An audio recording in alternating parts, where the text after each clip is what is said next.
بسم اللہ الرحمن الرحیم۔ تمام دیکھنے اور سننے والوں کو السلام علیکم۔ آپ دیکھ رہے ہیں AF وائس آفیشیل۔ کہا جاتا ہے کہ مہمان نوازی کی روایت کو شروع کرنے والے سب سے پہلے انسان حضرت ابراہیم علیہ السلام تھے۔ آپ بے حد مہمان نواز تھے اور اللہ تعالیٰ کو آپ کی یہ ادا بہت پسند تھی۔ روایت میں آتا ہے کہ آپ تب تک کھانا تناول نہ فرماتے جب تک کسی مہمان کو اپنے کھانے میں شریک نہ کر لیتے۔ چنانچہ ایک مرتبہ ایسا ہوا کہ آپ کسی انسان کو تلاش کرنے کے لیے گھر سے نکلے تاکہ اسے مہمان بنا سکیں۔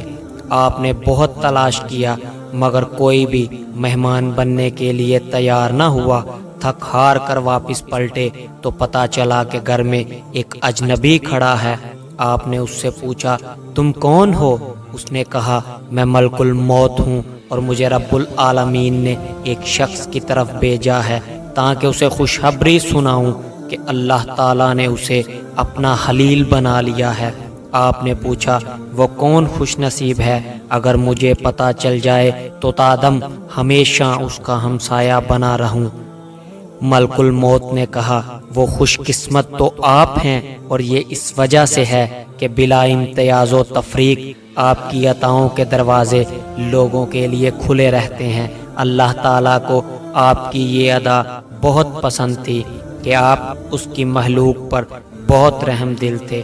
آپ کا شمار 5 اولو العزم انبیاء میں ہوتا ہے۔ اللہ پاک نے قرآن مجید میں 35 جگہ حضرت ابراہیم علیہ السلام کا ذکر فرمایا ہے۔ آپ نے 35 سال کی عمر میں حضرت سارہ سے نکاح کیا اور حران مصر کی طرف ہجرت کرنے کے بعد فلسطین اور ایلیا کے درمیانی علاقے سبا میں سکونت اختیار کر لی۔ وہاں آپ نے کنواں کھودا اور مسجد بنائی۔ لوگوں کے بے جا ستانے اور اذیتیں پہنچانے کی وجہ سے آپ نے وہاں سے بھی ہجرت کر لی اور ملا اور ایلیا کے درمیانی علاقے میں قیام پذیر ہوئے اور وہاں بھی آپ نے کنواں کھودا۔ کتب تاریخ میں آپ کے بہت سے فضائل بیان ہوئے ہیں۔ الغرض آپ سب سے پہلے انسان تھے جنہوں نے ختنہ کیا، مہمان نوازی کی روایت کا قیام کیا، سرید بنایا، باقاعدہ سلوار پہنی، اور آپ ہی پہلے انسان تھے جنہوں نے بڑھاپا دیکھا۔ آپ نے حضرت سارہ علیہ السلام کی وفات کے بعد 2 عرب عورتوں سے نکاح کیا۔ ایک کا نام کتورہ تھا جس سے آپ کو 6 لڑکے پیدا ہوئے اور دوسری کا نام مہجور تھا جس کے بطن سے آپ کو 5 لڑکے پیدا ہوئے۔ تاریخ طبری میں مصنف امام ابن جریر طبری علیہ رحمہ فرماتے ہیں، اللہ تعالیٰ نے جب حضرت ابراہیم علیہ السلام کی روح نکالنے کا ارادہ فرمایا تو ایک بوڑھے آدمی کی شکل میں ملک الموت کو بھیجا۔ صدی سے مروی ہے کہ ایک دن آپ کھانا تقسیم فرما رہے تھے، ایک بوڑھا چلتا ہوا آیا۔ وہ بوڑھا اس قدر ضعیف تھا کہ اس کے لیے چلنا مشکل تھا۔ آپ کی نظریں اس پر پڑی تو ازراہ ہمدردی اس کی طرف گدھا بھیجا تاکہ وہ اس پر سوار ہو کر آ جائے۔ بوڑھا شخص آپ کے پاس پہنچا تو آپ نے اس کو کھانا پیش کیا، مگر یہاں ایک عجیب واقعہ رونما ہوا۔ بوڑھا آدمی جب منہ میں کھانا ڈالنے کے لیے ہاتھ اٹھاتا تو باعث ضعیف ہاتھ رک جاتا اور کبھی ناک پر لگتا تو کبھی کان پر لگتا، حتیٰ کہ اگر وہ لقمہ منہ میں ڈالنے میں کامیاب ہو بھی جاتے تو شرمگاہ کے راستے باہر نکل جاتا۔ اس بوڑھے کی بے بسی پر حضرت ابراہیم علیہ السلام کو بے حد ترس آیا۔